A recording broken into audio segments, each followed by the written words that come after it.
الحمد لله رب العالمين والصلاة والسلام على سيد الأنبياء والمرسلين أما بعد فأعوذ بالله من الشيطان الرجيم بسم الله الرحمن الرحيم وإن يمسسك الله بضر فلا كاشف له إلا هو صدق الله مولانا العظيم وصدق رسوله النبي الأمين الكريم ونحن على ذلك لمن الشاهدين والشاكرين والحمد لله رب العالمين۔ احباب ذی وقار، کرونا وائرس کے حوالے سے اور جو آج کی جو کرنٹ سچویشن ہے اس حوالے سے ایک دو باتیں آپ کے سامنے عرض کروں گا۔ سب سے پہلے تو ایز اے مسلم ہمارا عقیدہ کیا ہونا چاہیے اس کرنٹ سیناریو میں؟ what should be our عقیدہ, our belief regarding the current coronavirus issue. The first thing that I want to mention is the verse of Quran from Surah Yunus, verse number 107. Allah subhanahu wa ta'ala says, وَإِن يَمْسَسْكَ اللَّهُ بِضُرٍّ فَلَا كَاشِفَ لَهُ إِلَّا هُ. If Allah brings some harm to someone, so there is no one to remove it except Allah subhanahu wa ta'ala. And then Allah subhanahu wa ta'ala says, وَإِن يُرِدْكَ بِخَيْرٍ فَلَا رَادَّ لِفَضْلِهِ. And if He intends to bring some good to you, there is no one to turn Allah's grace back. There is one more verse from Surah Fatir, ayat number 2, verse number 2. Allah subhanahu wa ta'ala says, مَا يَفْتَحِ اللَّهُ لِلنَّاسِ مِن رَحْمَةٍ فَلَا مُمْسِكَ لَهَا وَمَا يُمْسِكْ فَلَا مُرْسِلَ لَهُ مِن بَعْدِهِ. Whatever blessings Allah subhanahu wa ta'ala opens for the people, there is no one to hold it back. وَمَا يُمْسِكْ فَلَا مُرْسِلَ لَهُ مِن بَعْدِهِ. And whatever Allah holds back, there is no one to release it thereafter. So this should be our عقیدہ کہ جو کچھ بھی ہے کائنات میں، اگر پتہ بھی ہلتا ہے تو وہ اللہ کی مرضی سے ہے۔ اللہ کی مرضی کے بغیر کچھ بھی نہیں ہے۔ اللہ جس کو پکڑنا چاہے ساری کائنات مل کے بھی اسے چھڑا نہیں سکتی، اور جسے اللہ تعالیٰ بچانا چاہے ساری کائنات مل کے بھی اسے پکڑ نہیں سکتی۔ اللہ جب پکڑنے پر آئے تو نمرود جیسے بادشاہوں کو مچھر سے پکڑوا دیتا ہے، مچھر سے مار دیتا ہے۔ فرعون جیسے ظالم جابر شخص کو دریا کے اندر غوطے دے کر اسے مارتا ہے۔ وہ رب پکڑنا چاہے تو ہاتھیوں کو چھوٹے چھوٹے پرندوں سے مروا دیتا ہے۔ وہ رب پکڑنا چاہے تو قارون جیسے مالدار کو پکڑ لیتا ہے۔ تو رب پکڑنے پر آئے تو نہ حکومت بچا سکتی ہے، نہ بادشاہت بچا سکتی ہے، نہ مالدار آدمی بچا سکتا ہے، نہ کسی کا مال دولت ثروت جائیداد کسی کو بچا سکتا ہے۔ جب رب پکڑنے پر آئے تو پھر چاہے گھر کے اندر بھی کوئی رہتا ہو وہ نہیں چھوٹ سکتا۔ اور جس سے اللہ کی رضا حاصل ہو، اللہ کی حمایت حاصل ہو، جس سے اللہ کی مدد حاصل ہو، تو پھر وہ آگ کے اندر بھی ہو تو آگ گل گلزار بن جاتی ہے۔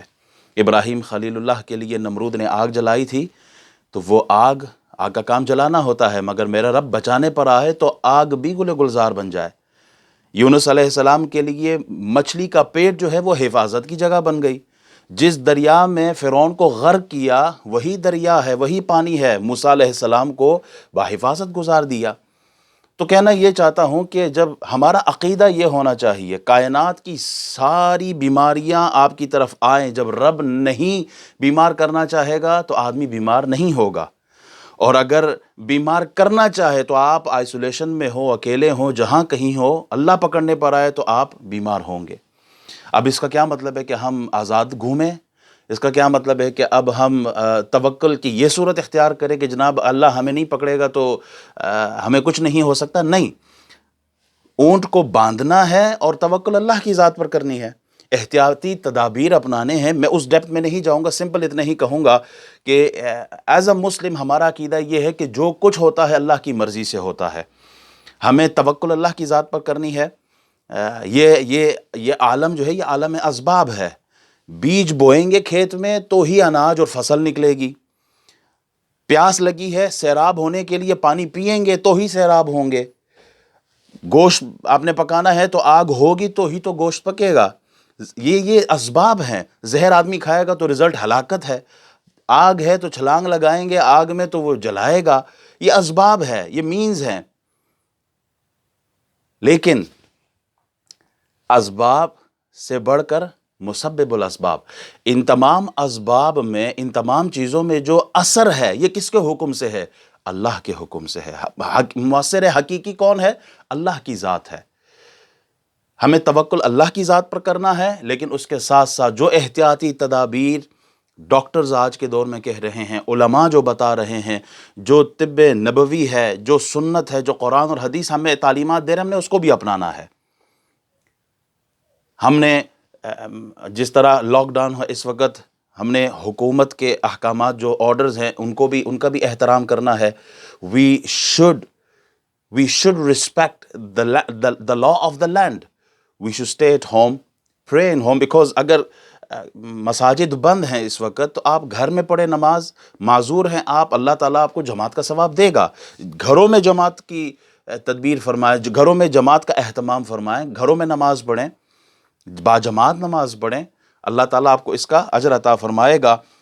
ہمیں احتیاط کرنے ہیں، جو کام کرنے کے ہیں اس وقت، اس دور میں، وہ سب سے بڑھ کر یہ ہے کہ ہم اللہ کی طرف رجوع کریں، توبہ استغفار کریں، اللہ کی طرف پلٹ کر آئیں۔ ہم جس طرح کرونا وائرس کے ڈر سے ہم نے ہاتھ ملانا چھوڑ دیا ہے، میں کہتا ہوں ہاتھ ملانا تو ہم نے چھوڑ دیا، that's good, which is good, no problem، لیکن ہاتھ ملانا چھوڑنا، اس کے ساتھ ساتھ ہم نے گناہوں کو چھوڑنا تھا، اس کے ساتھ ساتھ ہم نے وہ ظلم چھوڑنے تھے، اس کے ساتھ ہم نے اپنے مسلمان بھائی کا جو حق مارا ہے اس کو چھوڑنا تھا، ہم نے یتیموں کا حق جو مارنا اس کو چھوڑنا تھا، ہم نے غیبت، چغلیاں، فتنے، فساد جو چھوڑنے کے کام تھے ہم نے وہ چھوڑنا تھا، ہم نے ظلم و زیادتی چھوڑنی ہے، ہم نے جو چوریاں، ڈکیتیاں، قتل و غارت گری اس وقت ہو رہی ہے، پوری امت مسلمہ جس میں انوالو ہے، پوری انسانیت جو انوالو ہے اس وقت، ہمیں یہ کام چھوڑنے ہیں۔ میرا جسم میری مرضی کا نعرہ چھوڑنا ہے۔ میں ایک حدیث کا مفہوم بیان کر رہا ہوں کہ جب فحاشی اور یعنی جب یہ بہت زیادہ ہو جائیں گی تو طرح طرح کی بیماریاں نکلیں گی۔ یہ میرا جسم میری مرضی کا جو نعرہ لگانے والی جو موم بتی مافیا ہے ان کے لیے میسج ہے، خدا را اب بھی ہوش کے ناخن لے، یہ وقت ہے پلٹنے کا، یہ وقت ہے رب کی طرف رجوع کرنے کا۔ آپ گھر میں گاڑی جس طرح چلائیں، لیکن جب آپ روڈ پہ گاڑی لے کے آئیں گے تو اپنی مرضی سے نہیں، اب آپ کو سماج کا، آپ نے معاشرے کا، آپ نے قانون کا احترام کرنا ہے اور اسی حساب سے آپ نے اپنی گاڑی چلانی ہے۔ اسی طرح جب آپ زندگی انفرادی طور پر گزارتی ہیں، گھر میں آپ جو کرتی ہیں آپ اپنے اعمال کا خود محاسبہ کریں، لیکن جب آپ گھر سے باہر نکلیں گی تو اب آپ کی مرضی نہیں ہے، اب آپ کو قانون کے تحت چلنا ہے، اسلامی نظام کے تحت چلنا ہے، اسلامی معاشرے کے ساتھ چلنا ہے۔ تو یہ نعرہ سراسر ظلم کا نعرہ ہے۔ یہ نعرہ اس انداز میں کہ میرا نکاح میری مرضی، تب تو یہ جائز تھا۔ ایسے نعروں سے بچنا ہے، ظلم زیادتی سے بچنا ہے، فحاشی اور یعنی سے بچنا ہے، قتل و غارت گری سے بچنا ہے۔ آج ہمارے گھروں میں بھی ظلم ہے، بازاروں میں ظلم ہے، حکومت کے ایوانوں میں ظلم ہے، ہر انداز میں لوگ ظلم کر رہے ہیں۔ ہم نے اس ظلم کو چھوڑنا تھا۔ ہاتھوں کی صفائی کے ساتھ ساتھ نظروں کی صفائی، ہمیں دل کی صفائی، کانوں کی صفائی، زبان کی صفائی، روح کی پاکیزگی اور تزکیہ کرنا ہے۔ ہم نے ہاتھوں کی صفائی، یہ اسلام، یہ درسی طہارت کا اسلام نے دیا ہے۔ اسی طرح توبہ استغفار کا وقت ہے۔ قوم یونس پر علیہ السلام پر عذاب آ چکا تھا، لیکن اخلاص کے ساتھ، سنسیئرٹی کے ساتھ اللہ کے حضور توبہ استغفار کیا، وہ اس عذاب سے بچ گئے ہیں۔ حضرت حسن بصری کے پاس ایک آدمی آیا تو کوئی شکایت کی رزق کی تنگی کے حوالے سے، دوسرا آدمی آیا تو قحط سالی کے حوالے سے، تیسرا آدمی آیا تو اولاد کے حوالے سے۔ آپ نے سب کو ایک ہی علاج بتایا، استغفار استغفار استغفار، اللہ کے حضور توبہ استغفار کرو، گناہوں کی مغفرت چاہو۔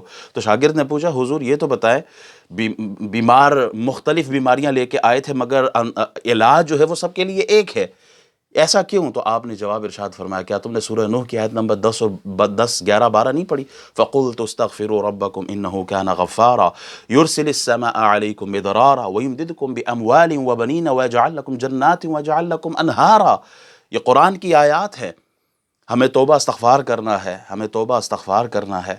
مولا علی قاری رحمۃ اللہ علیہ نے ایک قول نقل کیا، آپ فرماتے ہیں کہ اگر وباؤں سے اور بیماریوں سے اللہ کا عذاب بھاگنے سے نہیں، اللہ کا عذاب دور کرنا ہے تو بھاگنے سے نہیں، اللہ کا عذاب دور کرنا ہے اور اس سے نجات حاصل کرنی ہے تو فقط توبہ استغفار سے ہے، اور اس سے اگر توبہ استغفار کریں گے اللہ تعالیٰ آپ کو نجات عطا فرمائے گا ان وباؤں سے، ان بیماریوں سے۔ جو کچھ میں نے کہا ہے اللہ مجھے خود عمل کی توفیق عطا فرمائے۔ وآخر دعوانا الحمدللہ رب العالمین۔